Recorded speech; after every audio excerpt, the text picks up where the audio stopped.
Hi everyone, welcome to another Chief Nurse podcast, and we're looking at Meet the Team within Hallam. I'm going to introduce my lovely colleague Faith. Faith, do you just want to tell everyone a bit about what your role is at Hallam? I do, Lisa Locker, Chief Nurse. So I'm one of the business managers here at Hallam Medical, and I've been with Hallam for 14 years now. And in that time, I've done lots of various different roles. But currently, I look at the clinical resourcing side of the business, which is engaging with clinicians who made inquiries about coming to join Hallam Medical, and getting them quickly through our registration process and out to work, and looking at keeping our clinicians who work for us engaged and in the work that they are looking for. I also oversee our out of hours function, as well as sitting with the compliance team and supporting our compliance team getting clinicians through our registration process, and also oversee the team in keeping our working candidates compliant. That's great. In a nutshell. So, what's your favourite part of your role at Hallam and why? I think my favourite part is when we have inquiries, that clinicians that have made inquiries. They've gone through our registration process quickly, and at the end of the registration process, they are immediately placed in work, and that bit makes me really happy.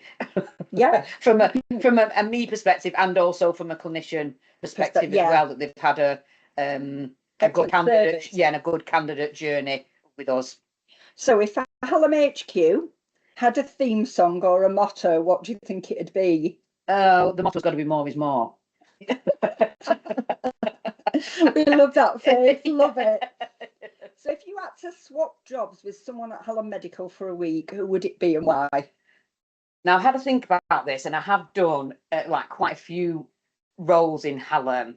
So if all the stars are aligned and this is an ideal world, I'd like to do your job. Oh, great. This is obviously if I was a qualified advanced nurse practitioner, just because your role seems so varied. Obviously, you work closely with our clinicians. You assist our clinicians with revalidation. You support them whilst they're on shift. You go out and do shadow shifts. You do a lot with our partnerships. You meet clients. You go to the House of Lords, and all that exciting stuff. And all that exciting stuff. And it's so varied and different sort of every day that I thought, yeah. If I had my time again, I think your role is very interesting. It absolutely is. It absolutely is. And one that not a lot of other agencies have achieved. No, I think Hallam are very much at the front of the curve with that. And I don't know what we'd do without you. So thank you, Faith. One of our values is team. So what does that mean to you? What does a great team mean to you? I think that you're all working, you're all rowing in the same direction. You're all working towards a common goal. But there's an open line of communication. You know how I work. I think I'm quite democratic. I like to discuss things with my team and be open as you possibly can of what we're trying to achieve. I think you've also got to have a sense of humour when you're overseeing a team. Not take yourself too seriously. Absolutely. I don't think any of us take ourselves too seriously, Faith. So now on to the good stuff, to the personal questions now. What did you want to be when you grew up, and how close did you get to that goal? Well, I wanted to be a social worker, and was a social worker for a time. So and that was always what I'd wanted to be, like being a teenager. So went to college and did a sort of health and social care qualification, then went to university and did the social work qualification, and then for some years I was a residential social worker, which was working in young people's mainstream residential. So that must have been quite challenging. Yeah, it was, and so I did that for a few years, and then I just sort of had a reflection and thought maybe I want to try something different, having done that since I left university, which was when I went into recruitment. But I initially worked at a social care agency that was doing qualified social workers and then support workers. So really still using a lot of your knowledge. So then it's kind of then developed into working in healthcare recruitment. And to be fair, a lot of that will toss into your role now, won't it? Yeah. And those understanding professional qualifications and all of that will really help. Tell us a time you were proud of, professionally or personally.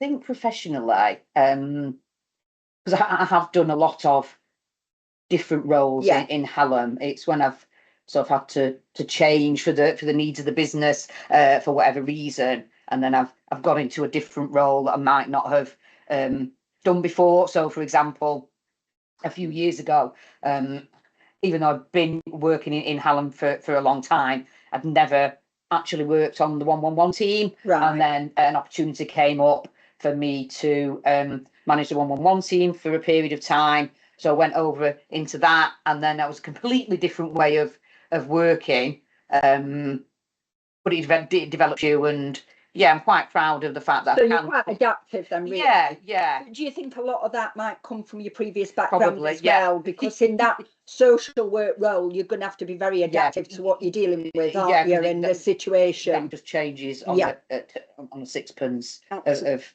how you plan a shift to go is not how it's going to turn out. Yeah, exactly. that is basically my day. If you could relive one moment in your life, not to change it, but just to experience it again, what would it be? Well, it links into the interesting facts question. So, do you interesting facts? Yes, but then it fits into this. Yeah. So, what people might not know about me is that I got married by Elvis in Las Vegas last year. And the day I would like to relive it again is my wedding day in Las Vegas, because I think we were in bed by about 9 o'clock because of the jet lag. So, and the heat. So we'd got married in the afternoon, and then we'd gone for a meal at this steakhouse where Elvis had eaten. And that was great. And then we got a taxi back to the hotel, and then we said to Sean's two boys, we're just going to go for a lie down. And Jake, his eldest, went, we're never going to see you again. We went, no, we're going to get up. And then we woke up in the morning still in our wedding attire, because we were just shattered from the day and from the jet lag. So if I had my time again, I would want to relive that day. That sounds great. And lastly, if your life so far was a book or a movie, what would the title be? Well, this immediately sprang to mind, and then I couldn't think of anything else, and then just thought The Edge of Reason. You know, that Richie Jones book. Yeah, no, I love that. Absolutely love that, and that is where we are all the time, really. On the edge of reason. Faith, thank you so much for joining me and sharing some interesting facts about yourself. Thank you for having me, Lisa. Thank you, everyone. Bye.